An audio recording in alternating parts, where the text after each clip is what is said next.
well, that's more than 4 people. I've only practiced this talk with with only 4 people, and yeah, this seems a lot. But I have cards, so thanks for that. So, first of all, thank you for coming to my talk, and it's the second out of the 3 talks, so you don't have a choice. You have to see this talk until the next one. It's so many of you guys here are probably veterans when it comes to debugging, so I hate to say this, but it's not gonna be some revolutionary tool that will make your life easier.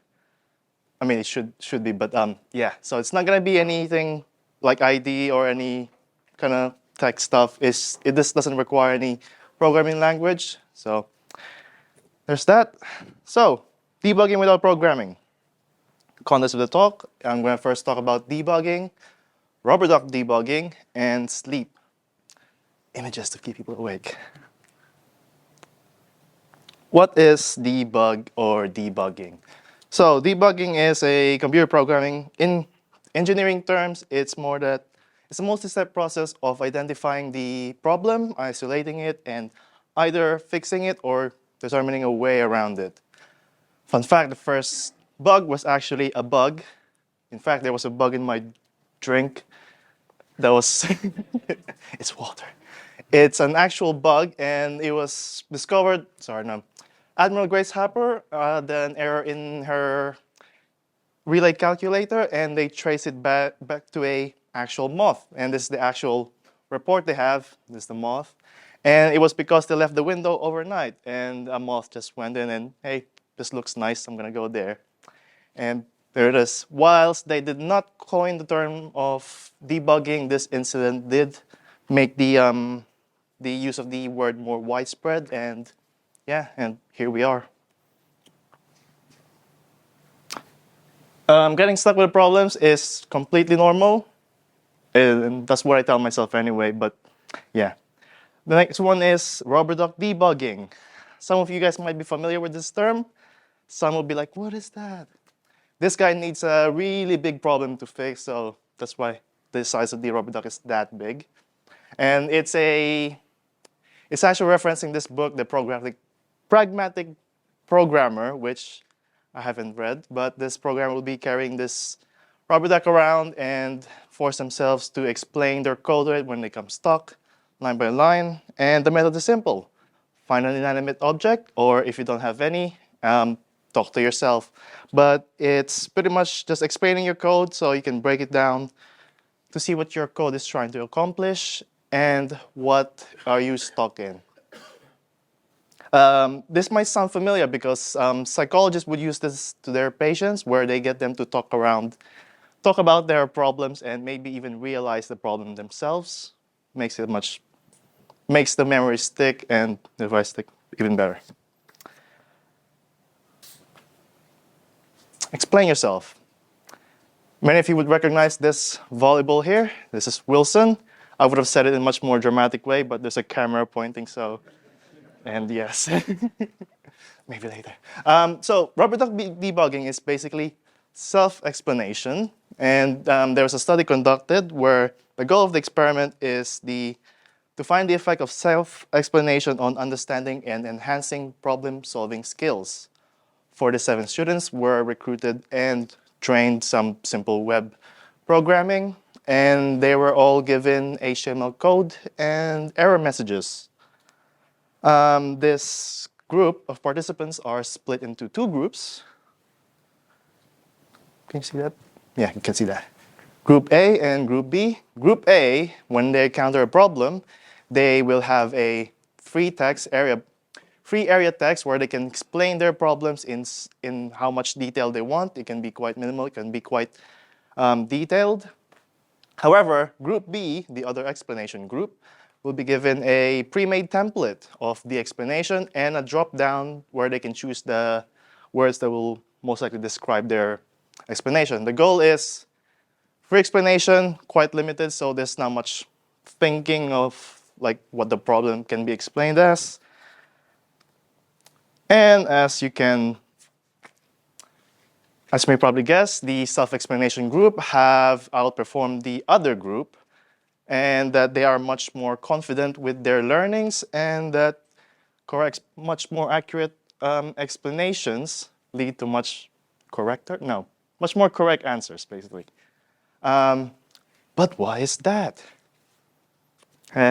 Michelin Chi, the researcher who's done quite a few experiments when it comes to finding out if self-explanation does help learning, has also conducted a few experiments when it comes to same kind of setup. But the only problem is, the only difference is she tested it with students, and they're like, one is explaining physics and one has to explain the whole circulatory system.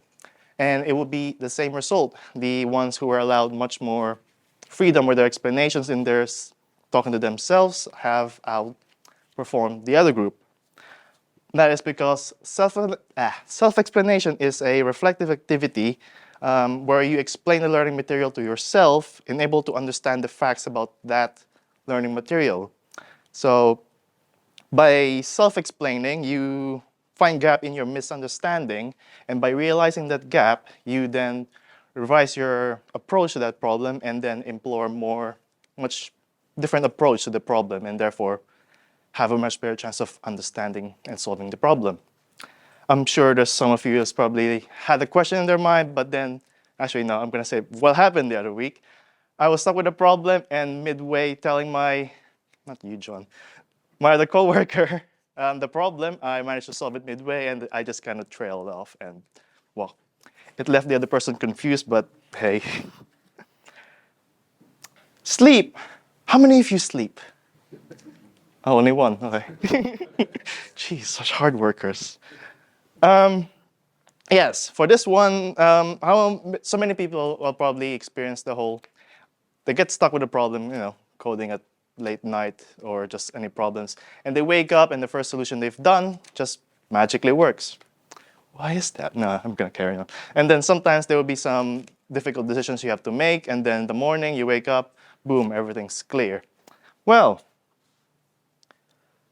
a table in a dream. This is not the modern periodic table. This is the table by Dmitry Mendeleev, a Russian chemist and a teacher. Periodic table is a comprehensive system that for classifying the classical elements. I have to read that. But since Mendeleev was also a teacher, he found that the problem with people understanding elements at that time was there was no, just no best way of identifying elements at that time and their relationship with each other. So, yeah, that's the slide. Mendeleev was not the first one who tried to arrange the periodic table. He was one of the few, but what made him stand out is that his periodic table arranged them based on atomic weight, atomic mass by atomic weight, and he was managed to leave gaps to predict for future elements. Like the blue here is what he first constructed, and he left gaps for these chemicals in pink. But his work became the foundation of the modern periodic table, and yeah. And so, how did he come to there?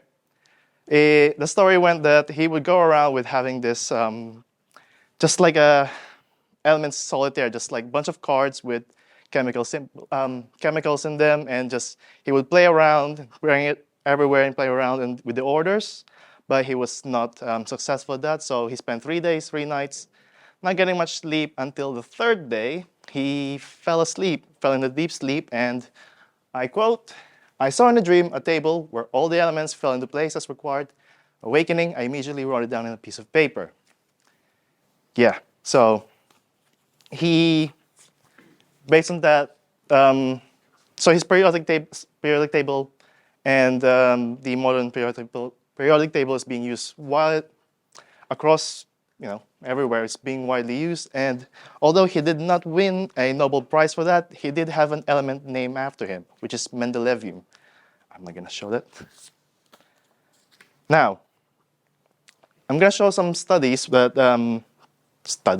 did some research about sleep, but first of all, I'm gonna explain how they actually determine people's creative potential, and like how they actually rate it. The rat test. Nothing to do with rats, so yeah. It's just a remote associates test, and it is developed by Sarnoff Mednick, another study we'll be talking about later. And it's a test to measure creative convergent thinking. And this is because it forced the person to use creative thought, as the answer may not be as obvious as it seems. So, for example, you'll be given 3 words: broken, clear, eye, that will have some associate, and you have to guess the 4th word, which is glass, broken glass, clear glass, eyeglass. Now, to test who you are still awake, we're gonna make a little game. This is the prize, which is a rubber duck. It doesn't squeeze, it just floats. So I got the wrong one. But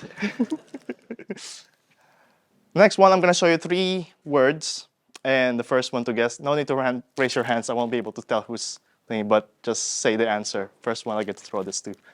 Yeah, if you're ready, just guess the 4th word that these words associates to. Who said that? Hey. So I'm gonna hit you, so I'm gonna. So, you know what? I'll just give it to you. I'll remember. Yeah. Cool. Now, since we're talking about sleep, we have to talk about the 4 stages of sleep. Sorry, 5. Cut that out. So REM sleep and stages of sleep. REM stands for rapid eye movement, and there are 5 stages, although stage 3 and 4 gets coupled up together at sometimes. This actually explains the whole thing, so you can leave now you've seen that. But I'm going to talk about it in less than 1 minute or 2. And go. Stage 1 is very light sleep. This is the transition between wakefulness and sleep. This is where you can be easily waken up by like police sirens or footsteps in your attic. Stage 2 is the non-REM sleep. This is when you're actually fully asleep. This is when your heart rate and your body temperature drops. Stage 4 is another non-REM sleep, deep sleep, and this is when your muscle starts to relax. Stage 4, even deeper sleep, and this is when the brain waves are slower, and this is when tissue repair starts to occur. Very important for active people. Stage 5 is the REM sleep. Final stage of sleep, this is the part that stimulates the brain, and which helps learning and making those connections. Yeah.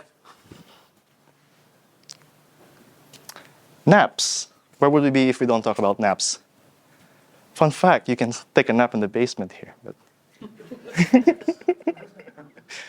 pause now here. Naps. So NASA conducted a study on whether just how much sleep actually benefits their military pilots and astronauts, and found that 40 minutes nap increased their alertness, their overall performance and cognitive functions when it comes to creative problems. You may be familiar with this thing, Google Nap Pod. No, it's Metro Naps. It's a rip-off one. Sleep 6. Sleep on it, another study that we're going to go into. And yeah, this is not Dr. Mednick. I gave up finding. By the way, don't Google sleep experiments at 12 a.m. It won't come up with the results you want. It will just come up with Russian sleep experiment. It's creepy. But participants were split into three different conditions. As we recognize: REM, non-REM sleep, and the quiet rest group. The quiet rest group is the wake group, and they will just be doing activities that is not related to the task, which is the rat test. So they were given one in the morning and given in the afternoon. After the morning, and they take note of where they get stuck in, and take note of that. And then the REM and NREM, non-REM sleep people were forced to sleep? No, they were forced to sleep. They had to, well, you know what I mean, they just sleep. And then after they managed to reach the desired time of REM exposure, all the participants were given the same test and to see how they perform. And spoiler alert, the REM sleep people managed to outperform the other groups by 40%, which is very consistent with how it was. What's the effect of REM sleep? It was the quality of sleep, not the quantity. Sorry, guys. And yeah, so you're asking why is that, and I'm gonna have to read this one. Mendick concluded that it appears REM sleep helps with achieve solutions by stimulating associations in the associative network and allowing the brain to make new and useful associations that weren't there before. So it's kind of like just letting your brain do like background tasks or cron jobs, as you nerds would probably know. However, I may have shown you the positives. I have to show you guys the negatives. Well, not negatives, just like, sleep and rubber ducking doesn't work with everyone. Some people have very disruptive sleeping patterns. They probably live in a really loud place, or maybe they just had a baby, like Scott over there. Congratulations. Or they may be in a work situation, which you can't nap unless you're working from home. Wink. Or to be honest, you can sleep and rubber duck all you want and self-explain, but if you don't know the solution and you are within your honestly, you just don't know the actual solution, that may be it. It's just not gonna come up as much as you can. External factors, stress and deadline makes it less likely to concentrate. This one that's quite important is the incubation period. So it could just be, which is passage of time, but by letting the problem mull for quite a while, sometimes you just come across the solution, and that can be easily confused with, just taking a nap, but it does keep your head fresh. This one's just a tip. I wasn't gonna add another slide for this, but it also helps if before sleeping and taking a nap to go over the problem, just to prime your brain about it. That's why they always encourage when you're learning, like after learning a new topic, if you sleep, it helps retain the information much better. So to conclude, explaining the problem will help you find gaps in your understanding of the problem. Sleep can make connections in your brain that you probably have not thought of and could probably help you fix a problem. But honestly, in the end, we're all working as a team here. And if you can, ask for help or advice after you've exhausted your resource. It's much easier, and there's no shame in that. Right. Thanks for listening. Wait.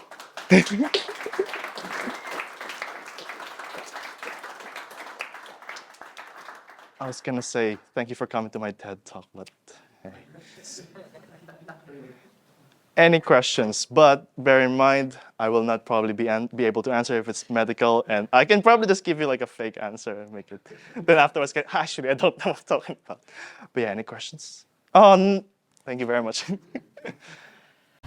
What are the situations have you found rubber ducking is useful? So, you use it in debugging, but have you found it useful in other areas of your work or personal life? Yes. Yeah, there's certainly many. This is not restricted to like just debugging, and sometimes you see it in like a lot of movies and sitcoms where they're just mulling over the head, and you get that eureka moment. It probably happened to many of you guys already, and it just helps. And also, if you're speaking out loud, other people might hear it and go, actually, I just heard you talk about that. And yeah, it's not just like a one kind of thing, but yes, it definitely has happened, but I just can't remember. I'm so sorry. Anyone else? Not a question, but sharing experience. Just like you, in the office, you start explaining your problem to someone, and then you know the answer before you finish explaining it. And now working from home, I find that I keep typing messages on Slack to people asking if they can help. And then I realise after typing it, I haven't shared this, and I'm solving it myself, so I start typing them to myself really before I actually post it publicly. See if I solve it before I post it publicly. So you're one of those, like, I just see like, oh, blah blah is typing, and you're like, what is that typing? And it just disappears. But I'm glad, yes. Even in typing, as you can see, it works. But like, because you're forced to actually explain yourself in such way, because you're used to just like letting things like, hey, I should know this, blah blah. But actually typing it works. Did I give away my? No, yes, that guy. Yes, yes, Amy. When you take notes in the days. Just a friend of mine, to be honest. It's like, hey, Rich, in your talk, it would be nice if you say this. Now I know where to find you. Or should I wear in the basement? That's industry secret. You should get bets there, by the way. Sorry. How would you maximize REM sleep? So it's the quality. Some people do take sleep studies, like just basically minimize the amount of disruption you're gonna get. Like what they advise, like setting your alarm around 30 minutes before you actually wake up, so that you don't wake up in the REM sleep because it makes you more groggier. But yeah, sorry, yeah, sleep studies are probably best, and make comfy as possible. Yes. Yes, that's right. Thank you for coming to the TED Talk.